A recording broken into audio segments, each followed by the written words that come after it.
दोस्तों, जब हम इतिहास पढ़ते हैं तो ये बड़ा कन्फ्यूजन में रहते हैं कि हम इतिहास को शुरू कहाँ से करें। इस समस्या को सुलझाने के लिए आइए दोस्तों, मैं आपको इतिहास के कुछ पन्नों पर ले चलता हूँ, जहाँ से आपको समझने में बड़ी मदद मिलेगी कि हम इतिहास को शुरू कहाँ से करें। और एक गलत अवधारणा को समाप्त करते हैं और समझने का प्रयास करते हैं ये गलत अवधारणा क्या थी। आप सभी जानते हैं कि भारत में इतिहास में अंग्रेज़ों ने बड़ा हस्तक्षेप किया। भारत के इतिहास को लिखने के लिए अंग्रेज़ों ने एक बहुत सारी गलत अवधारणाएं पेश की। जैसे आप जानते हैं मैक्स मूलर जो कि इतिहासकार था, और उसने बताया कि भारत में आर्यों का आगमन ईसा मसीह के जन्म के 1500 साल पहले हुआ था। अगर ये बात सही है तो भगवान राम का जन्म कब हुआ था? विज्ञान मानती नहीं है भगवान राम का जन्म कब हुआ था।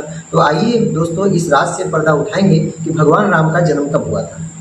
जैसा कि वाल्मीकि रामायण में जिक्र मिलता है कि भगवान राम ने पृथ्वी पर लगभग 26,000 साल बिताए थे, और खुद भगवान राम लगभग 11,000 से राज्य को चलाया था, शासन को चलाया था। राजपाट उन्होंने किया था, राजपाट उनको मिला था, और उन्होंने 26,000 साल पूरा पृथ्वी पर बिताया था, जिसमें कि उन्होंने लगभग 11,000 साल शासन संभाला था। तो दोस्तों, भगवान राम का जन्म कब हुआ, इसी बात को पहले समझते हैं। तो जैसा कि वाल्मीकि रामायण में जिक्र मिलता है कि 9वीं तिथि थी भगवान राम का, उस दिन जन्म हुआ।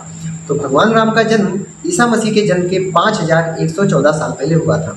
जन्म के 12 वर्ष तक उन्होंने शिक्षा ग्रहण की, और शिक्षा ग्रहण करने के बाद विश्वामित्र जी राजा दशरथ जी से राम और लक्ष्मण को मांगकर अपने साथ ले गए, क्योंकि उस समय राक्षसों का बड़ा आतंक फैला हुआ था और जो ऋषि मुनि थे उनको यज्ञ नहीं करने देते थे। तो 12 वर्ष की उम्र में भगवान राम और लक्ष्मण विश्वामित्र जी के साथ चले गए, और फिर जनकपुरी पहुँचे, वहाँ पर धनुष भंग किया और सीता जी के साथ विवाह किया। तब उनकी उम्र 12 वर्ष थी, और उस समय सीता जी मात्र 6 वर्ष की थी। इस कहानी को आप समझते रहिएगा। 6 वर्ष की माता सीता थी और भगवान राम 12 वर्ष के थे। उसके बाद वे अयोध्या आए, और 12 वर्ष तक उन्होंने अयोध्या में बिताए। सभी लोग अयोध्या में रहे। 25 वर्ष की उम्र में कैकेयी ने राजा दशरथ से वरदान मांगा कि राम को वनवास और भरत को राजगद्दी। 25 वर्ष की उम्र में भगवान राम और लक्ष्मण सीता जी के साथ वन को चले गए, और 10 वर्ष उन्होंने दंडकारण्य वन में बिताया ऋषि मुनियों के साथ। 10वें वर्ष रावण ने सीता का हरण किया, और भगवान राम 3 वर्ष भटकते रहे सीता जी की खोज में। से मिले, सुग्रीव जी से मित्रता हुई। उसके बाद भगवान राम ने रावण का वध किया 4थे साल, अर्थात 39वें वर्ष, यानी कि 25 साल में गए और 10 साल ऋषि मुनियों के साथ बिताया, 35 साल, और 4 साल उन्होंने सीता जी को ढूंढा और रावण को मारा। तो ये 4 साल कुल मिला के 39 साल हो गए, यानी कि 39 साल में भगवान राम पुनः अयोध्या वापस लौट करके आए और उनका राज्याभिषेक हुआ। उसके बाद भगवान राम 30 वर्ष तक गद्दी पर बैठे और शासन चलाया। ठीक है, अयोध्या में रहे, 30 वर्ष शासन चलाया। 39-40 वर्ष वो हो गए, और 30 वर्ष 31 वर्ष लगभग ये हो गए, यानी टोटल देखा जाए मोटा मोटा 70-71 वर्ष भगवान राम पृथ्वी पर रहे। तो ये अवधारणा है।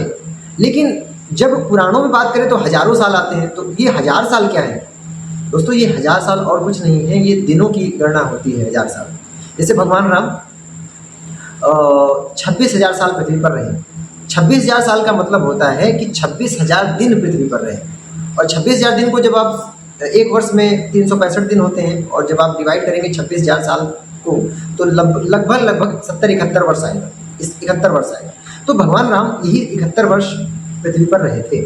तो ये धारणा थी, ये अवधारणा थी। भगवान राम का जन्म 5114 साल पहले हुआ, और 70 साल उन्होंने पृथ्वी पर राज्य किया।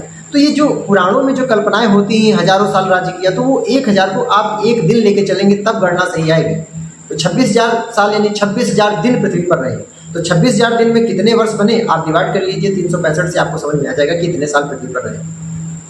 उसके बाद 3100 BC में भगवान कृष्ण का जन्म हुआ, 125 वर्ष पृथ्वी पर रहे। तो ये पूरी कहानी चल रही है, ये पूरी कहानी चल रही है। अब आर्यों का आगमन मैक्स मूलर बोलता है 1500 BC पहले हुआ। भगवान राम 5114 साल पहले पैदा हुए, और आर्यों का आगमन 1500 BC में बोल रहा है मैक्स मुलर, तो उसकी जाहिर सी बात है अवधारणा गलत है। उसने जो अवधारणा लिख दी है वो गलत है। आर्यों का आगमन मध्य एशिया से हुआ, सही है। कजाकिस्तान से हुआ, सही है। कजाकिस्तान जो मध्य एशिया का हिस्सा हुआ करता था, मध्य एशिया था उस, अभी भी कजाकिस्तान मध्य एशिया में पड़ता था, और वहीं आर्य रहा करते थे। जब वहाँ पर बहुत सारे भौगोलिक परिवर्तन आए तो वहाँ के चारागाह सूखने लगे, तो आर्यों का प्रमुख व्यवसाय था घोड़े का पालन करना और गायों का पालन करना, तो वो वहाँ से चलना शुरू किए और दो शाखाओं में बढ़ गए। एक शाखा ईरान की ओर चली गई और दूसरी शाखा भारत की ओर आई, जो कि पंजाब पहुंची, जो कि उस समय सप्त सिंधु प्रदेश कहा जाता था। यहाँ पर नदियाँ बहुत ज़्यादा थी और चारागाह बहुत ज़्यादा थे, इसलिए आर्यों ने यहाँ बसना उचित समझा। तो ये जो आर्यों के आगमन की जो सोच है, ये 1500 BC पहले नहीं है। लगभग अगर देखें तो ईसा मसीह के जन्म से 6 से 7 हज़ार साल पहले आर्यों का आगमन पृथ्वी पर हुआ, मतलब भारत में हुआ, और ये भारत में आए। भारतीय आर्य जो भारत में आए, और एक शाखा जो चली गई थी कजाकिस्तान से ईरान की ओर, उस समय वो आर्यन प्रदेश कहा कहलाता था, लेकिन मुस्लिम आक्रमणकारियों ने उसको धीरे धीरे मुस्लिम देश बना दिया और आर्यन देश जो था वो ईरान के नाम से जाना जाता है। तो वहाँ पर भी आर्य बसा करते थे। तो ये पूरा हमारा एशिया और यूरोप का जो हिस्सा है, ये पूरा आर्य वाला हिस्सा था। यहाँ पे जितने भी लोग रहते हैं उनमें अगर आप देखेंगे तो कोई ना कोई आपको आर्य मिलेगा ही मिलेगा, चाहे वो अंग्रेजों में हो, चाहे ब्रिटिश के हों, चाहे ब्रिटेन के हों, चाहे वो यूरोप किसी फ्रांस के हों, चाहे रूस के हों, या किसी भी देश के हों लोग हों, वो आर्यों के ही हैं, वो आर्यों के ही संतानें हैं।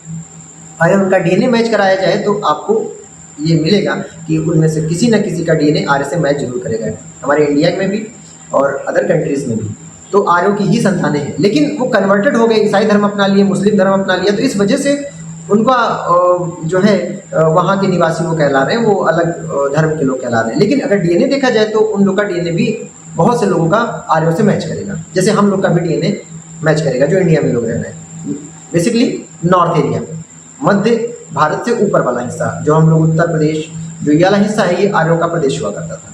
तो दोस्तों ये जो घटना है वो ईसा मसीह के जन्म के 7000 साल पहले आर्य वहाँ से चले और भारत में आए, क्योंकि राम के आने से पहले ही राजा दशरथ, रघु और बहुत सारे उनके पूर्वज पृथ्वी पर आ चुके थे। ये बात आपको सबको पता है। तो इसका मतलब भगवान राम के आगमन से पहले बहुत साल पहले आर्य आ चुके थे, तभी तो भगवान राम का जन्म हुआ, नहीं तो भगवान राम का जन्म कैसे होता। तो ये जो धारणा है मैक्स मुलर की, ये पूरी तरह से रॉन्ग है। 1500 BC पहले जो धारणा वो दे रहा है कि आर्यों का आगमन 1500 BC से पहले हुआ, तो ये गलत है। तो आप शुरू कीजिए भगवान राम से शुरू करिए इतिहास को पढ़ना, और पढ़ते जाइए इतिहास को आगे, फिर देखिएगा आपको इतिहास सही मिलेगा। 5114 साल पहले भगवान राम का जन्म करा लीजिए, भगवान राम को समझ लीजिए। उसके बाद 3101 या 2 में भगवान कृष्ण का जन्म हुआ, 125 साल पहले तक रहे पृथ्वी पर, वो समझ लीजिए। आगे बढ़िए, फिर सिंधु घाटी सभ्यता समझ लीजिए। इसका मतलब क्या हुआ कि भारत में आर्य कहीं बाहर से नहीं आए, भारत के निवासी खुद ही आर्य थे। और ये पूरा जो आज आप देश देख रहे हैं, अलग अलग देश हैं, वो कभी देश नहीं थे, हर जगह आर्य रहा करते थे। भले वो बोल रहे हैं कि आर्यों का आगमन वो ईरान चले गए, इधर चले आए, तो ये झूठी थ्योरियां हैं। ये थ्योरी इतनी गलत है जिन पर शोध चल रहा है और शोध में साबित भी हो चुका है कि आर्यों का आगमन नहीं हुआ, आर्य खुद यहीं पे रहने वाले थे। और वैदिक सभ्यता सिंधु घाटी सभ्यता से पुरानी है, और आप यूँ कहें कि एक नगरीय सभ्यता थी, दूसरी ग्रामीण सभ्यता थी। सिंधु घाटी सभ्यता नगरीय सभ्यता थी, वहीं वैदिक सभ्यता एक ग्रामीण सभ्यता थी। जैसे आप ये समझिए भारत में भी तो ऐसा ही है कि कुछ लोग गांव में रहते हैं, कुछ लोग शहर में रहते हैं। तो जो सभ्यता, जो लोग गांव में रह रहे थे वो ग्रामीण सभ्यता थी, और जो लोग शहर में रहते हैं वो शहरी सभ्यता थी। तो वैदिक सभ्यता बहुत पुरानी सभ्यता है, यानी कि भगवान राम का जन्म 5114 में हुआ, और उससे भी पहले 7 या 8000 BC, यानी ईसा मसीह के जन्म के 7 या 8000 साल पहले आर्य थे, यहाँ रहा करते थे। तो ये थ्योरी वहीं से शुरू होती है। 7 से 8000 साल पहले आर्य पृथ्वी पर थे, भारत पे थे, ये पूरा प्रूव हो चुका है। और जो अंग्रेजों ने, ब्रिटिश इतिहासकार ने अपनी बाइबिल के आधार पर, अपनी किताबों के आधार पर जो रचनाएं पेश की, जो घटनाएं पेश की, जो नई थ्योरी पेश की, वो पूरी तरह से गलत है। ये थ्योरी सुधारने की जरूरत है। तो आप लोग ये ध्यान में रखिएगा, ध्यान में रखते चलिएगा कि हमारी आर्य वाली जो संस्कृति है, आर्यों की जो सभ्यता है, वो लगभग ईसा मसीह के जन्म के 7 से 8,000 साल पुरानी है। और वहीं पर वैदिक सभ्यता भी थी, और वहीं पर साथ ही साथ जो सिंधु घाटी सभ्यता थी वो भी थी। वो शहरी सभ्यता थी और वो हमारी ग्रामीण सभ्यता थी। तो ये कोई अलग अलग घटनाएं नहीं है जो आप सिंधु घाटी सभ्यता, वैदिक सभ्यता कह रहे हैं। वो सभ्यता, वैदिक सभ्यता बहुत पुरानी सभ्यता है, क्योंकि मैक्स मूलर ने इस सभ्यता का कार्यकाल ईसा मसीह के जन्म के 1500 साल पहले ही लिखा है, जो कि थ्योरी पूरी तरह से गलत है। मैक्स मूलर की इस थ्योरी को हम लोग को समझना पड़ेगा। वैदिक सभ्यता बहुत पुरानी सभ्यता है, और उसके साथ ही साथ सिंधु घाटी सभ्यता, उसके बाद सभ्यता है, और फिर ये सभ्यताएं लगातार पैरेलल में चली आ रही हैं। लेकिन जब आप इतिहास पढ़ोगे तो उसमें बताया गया है कि जो हमारी सिंधु घाटी सभ्यता है वो 2500 से 2600 साल पहले है, ईसा मसीह के जन्म के 2500 से 2600 साल पहले। और वैदिक सभ्यता क्या है, ईसा मसीह के जन्म से 1500 से 500, 1500 से लगभग 500 BC तक। तो ये जो वैदिक सभ्यता है, ये सभ्यता मैक्स मूलर ने अपनी किताब बाइबल के आधार पर जो घटनाएं उनके जो गॉड थे उसके अनुसार जो उन्होंने लिखी, तो कल्पना ये गलत है, गलत कल्पनाएं हैं, और इन कल्पनाओं को सुधारने की जरूरत है। तो इतिहास आप शुरुआत से पढ़िए, वैदिक सभ्यता, सिंधु घाटी सभ्यता, फिर ये जितनी भी सभ्यताएं चली आ रही हैं, लेकिन इतिहास को एक बार सही तरीके से लिखने की जरूरत है। और ये मैक्स मूलर की थ्योरी ने इस पूरा गड़बड़ किया हुआ है। मैक्स मूलर की थ्योरी को बदलने की आवश्यकता है, तभी जाकर के भारत का इतिहास सही हो सकता है। तो दोस्तों, इस इतिहास को हम आगे बढ़ाएंगे और फिर हम चर्चा करेंगे और पढ़ेंगे कि किस प्रकार से भारत का इतिहास, किस प्रकार से घटनाएं ये घट रही हैं। तो प्राचीन, आधुनिक, गांधी जी और ये सारी बातें हम धीरे धीरे जानने का प्रयास करेंगे।